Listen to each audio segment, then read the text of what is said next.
Hello, good morning students. Welcome back to the YouTube channel of Venus Public School. We'll be continuing with chapter 3rd, Structure of Matters, class 7th. We have discussed matter, we have bifurcated matter into solid, liquid and gases. After that, we have categorized the matters into three forms, that is elements, compound and mixtures. We have discussed the definition of elements, compound and mixture individually. We have taken some examples also. Yesterday we have discussed differences between compounds and mixtures. We have discussed differences between compounds and mixtures. Today we are going to discuss symbols, formulas and chemical equations. So basically, till now we have discussed what are elements, what are compounds and what are mixtures, and we have also discussed that elements are the thing which cannot be broken down further. Thus the smallest part or the maximum through which we can bifurcate any matter around us is element. Clear? So it is obvious that element has its own specific name, but it is very difficult for us, but it is very inconvenient for us to use the full name of elements while we are talking about the elements, because elements are further added and thus to form compounds, and these compounds again further mixed with each other and thus forms mixtures. So basically, when you are talking about any element, it is okay, you can take the name, but if you are talking about a compound, you will have to take the name of 2-3 elements all together, because a compound is a mixture of some elements. Clear?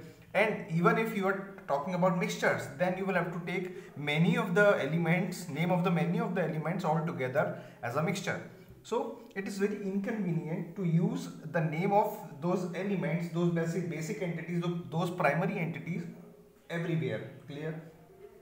So to solve this problem, there is a international unit, or there is an international organization with the name IUPAC. Okay, with the name IUPAC, IUPAC. Okay, and the full form of IUPAC is International Union of Pure and Applied Chemistry. Clear?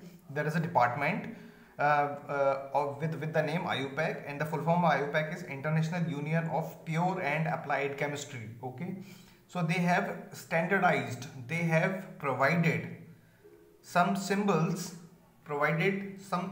symbols to the elements.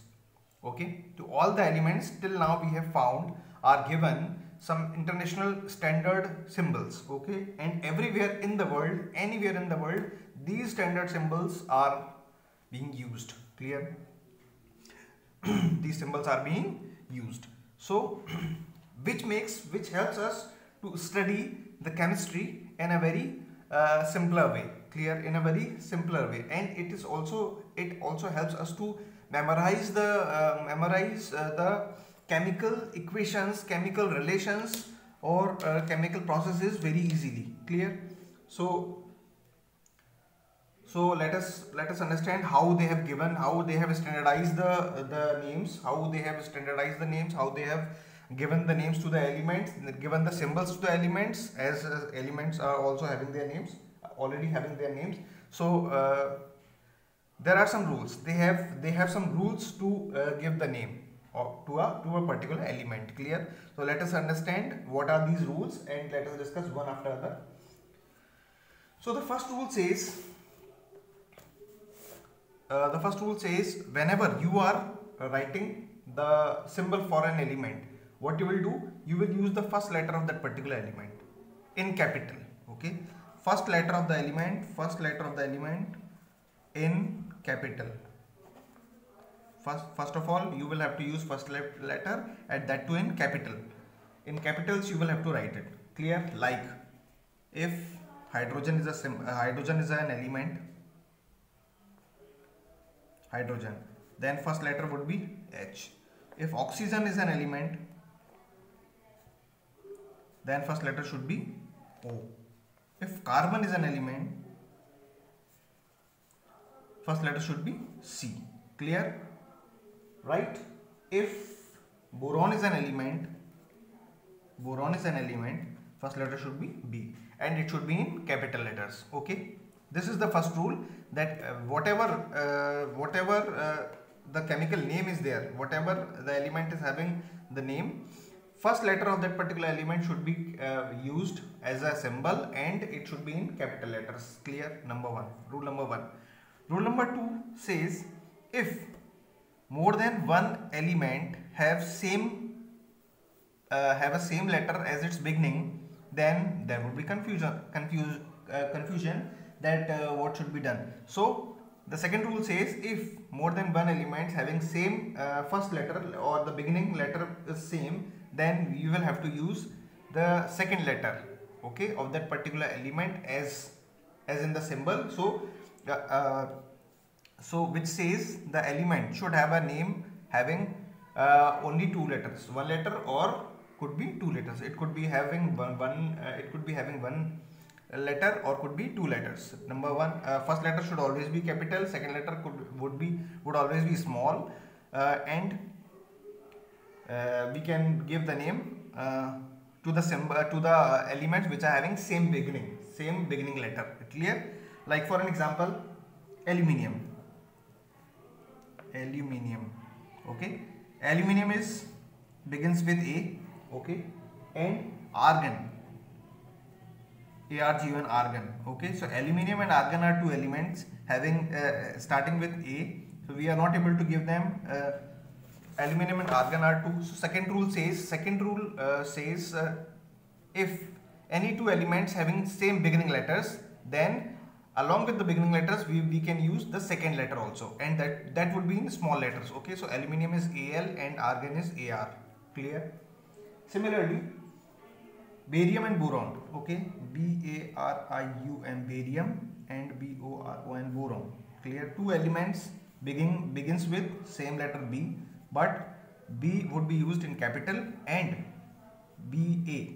Okay, BA is given to it, BA, and it is B, just B, because it is the first element which started with B, so we have given it B, and after that any element starting with B would be taken as its symbol would include the second letter also. Clear? So this is how this is the second rule. So first rule says first letter should be taken as a symbol of any element, and it should be in capital. Okay, hydrogen H, oxygen O, carbon C, boron B. And second rule says, if any of the element, if more than one element having same beginning, then we would use the second letter in small letters. Okay, first letter should be in capital and second letter should be in small. Okay, and the third law says, third and very important law says, the symbol of some elements are derived from its Latin name. Okay, clear? So we can call them with their Latin names. So clear? Like the copper, the common name of elements, few common elements are copper, potassium, iron and gold, which you might have heard so many times. Okay, iron and gold is the most common elements which are being used all around us, many in many applications. So gold, iron, copper also is a very common element. Potassium, less common, less known, but yes, of course. So you might have heard it already. So copper, potassium, iron and gold. Clear? These are the common names of these elements. So what should be the, according to these common names, what should be the chemical symbols? CO, PO, I maybe, IR maybe, GO maybe, or G maybe. Clear? Depending upon if they are having if we are having other elements starting with the same letters. Clear? So it should be, but it is not like this. The third law says some of the symbols having their Latin names derived from the Latin names. So that's why their symbols, their chemical symbols would be given on the basis of their Latin names. Like COPPER, copper is the spelling, but its Latin name was cuprum. CUPRUM, cuprum. Okay, that's why its symbol is Cu. Clear? Copper, CO is the beginning, but its symbol is Cu. Clear? Potassium. Potassium starting with POTASSIUM. Okay, but its Latin name is Kalium. Its Latin name is Kalium, and that's why its symbol is, potassium's symbol is K. Clear? Iron. Iron is ferrum. F-E-R-R-U-M, ferrum. Clear? Iron, its Latin name is ferrum. That's why it is given Fe. Gold, aurum. Okay? Gold, the Latin name of gold is aurum. That's why it is given Au as its symbol. Clear?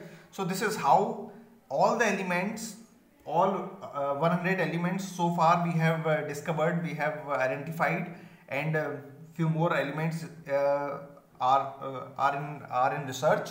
So we have a periodic table. We have a table. Our scientists have arranged all the elements according to their properties in a table, which is called periodic table.